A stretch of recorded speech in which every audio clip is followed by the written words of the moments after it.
Good evening. Earlier today, we had some bombshell surveillance footage released out in Georgia, which showed that after election workers kicked poll observers out of the building, they pulled out suitcases filled with ballots that were hidden underneath a table and then spent hours running them through the machine while nobody was around.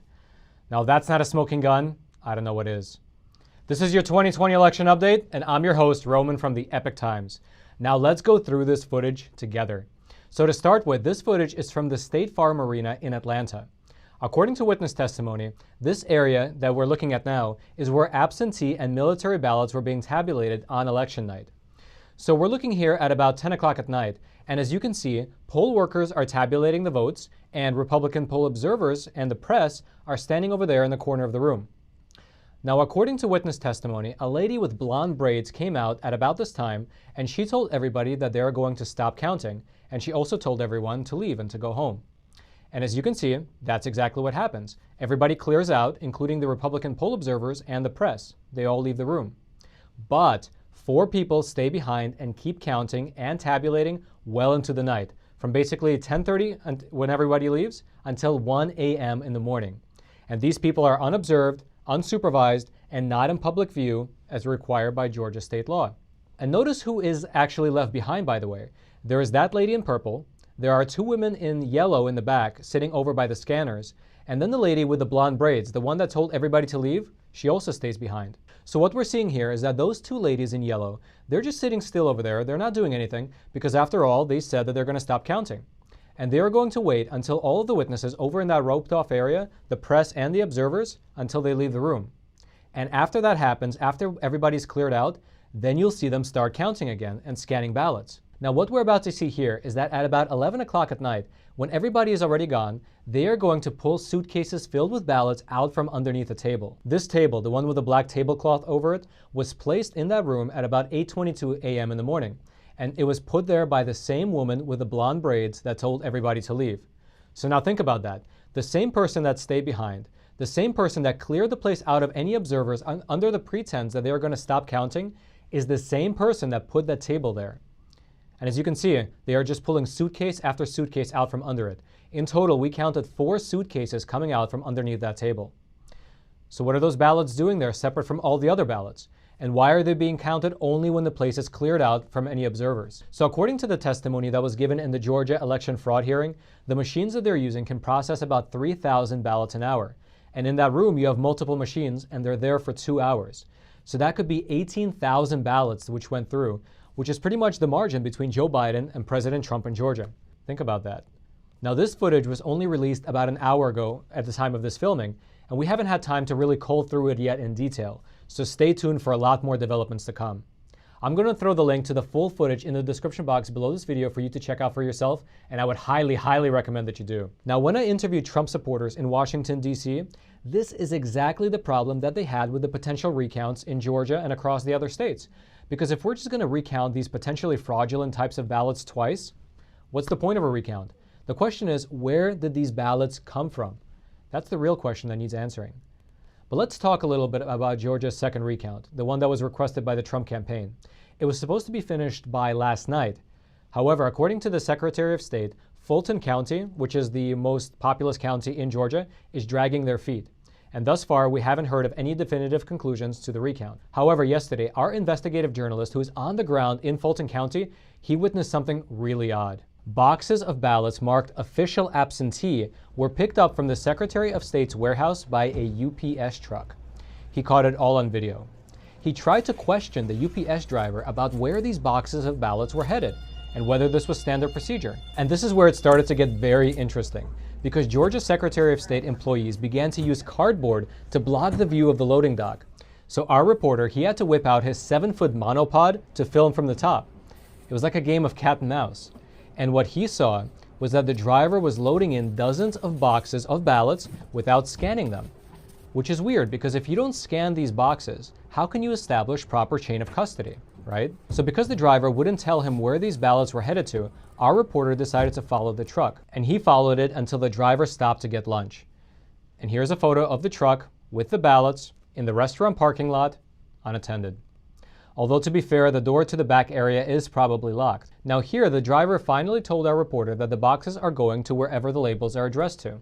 and then he drove away. Now, this whole episode is very interesting because a few months ago, back in August, UPS made a statement in which they said that state ballots must be postmarked to be considered valid, and only the USPS has lawful postmarking status. Therefore, UPS, FedEx, and other private parties cannot technically be involved in shipping ballots. Now, to be fair, in that statement, they might have been only talking about shipping individual ballots, not boxes of them, although it's not clear. And so we reached out to UPS and we asked them whether it's common for them to handle election material, whether it's common for them to not scan the boxes when they pick them up, and if they don't scan the boxes, how do they establish proper chain of custody? We have yet to hear back though. If you're interested in watching these on-the-ground videos yourself, I'll throw the links to them in the description box that's below this video for you to check out for yourself. And while you're making your way down there to those links, take a moment to smash that like button. We here at the Epoch Times, we don't have our own Dominion voting machines that can manufacture YouTube likes. So we rely on you, the viewers. When you hit that like button that's below this video, you are forcing the YouTube algorithm to share this video out to potentially thousands of more people, letting the truth be known far and wide. Now, by the way, legally, I should probably say that we don't have any evidence that Dominion voting machines can manufacture YouTube likes. However, while we're on that topic, let's discuss Sidney Powell's lawsuit that's happening over in Georgia. Yesterday, a federal appeals court granted an expedited review to Sidney Powell. Well, what does that mean? Well, if you remember, we discussed it a few days ago. Sidney Powell filed a lawsuit in Georgia where she represented about a dozen voters who argued that there was a fraudulent scheme to manipulate the vote count for Joe Biden. And Sidney Powell is attempting to have outside experts come in and examine the Dominion voting machines there.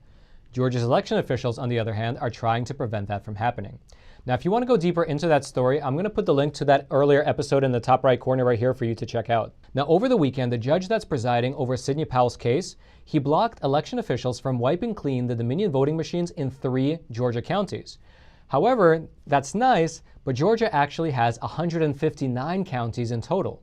And so Sidney Powell is now seeking a statewide order, an order that would prevent anyone in the entire state from wiping their Dominion machines. Now, even though the appeals court granted her this expedited review, it might still take a few days for the appeals court to make their final decision. They still have to read briefs as well as responses, and so a decision might come as early as Sunday. However, I was reading through some of your comments that were below our previous video on this topic, and you guys brought up 2 very good points.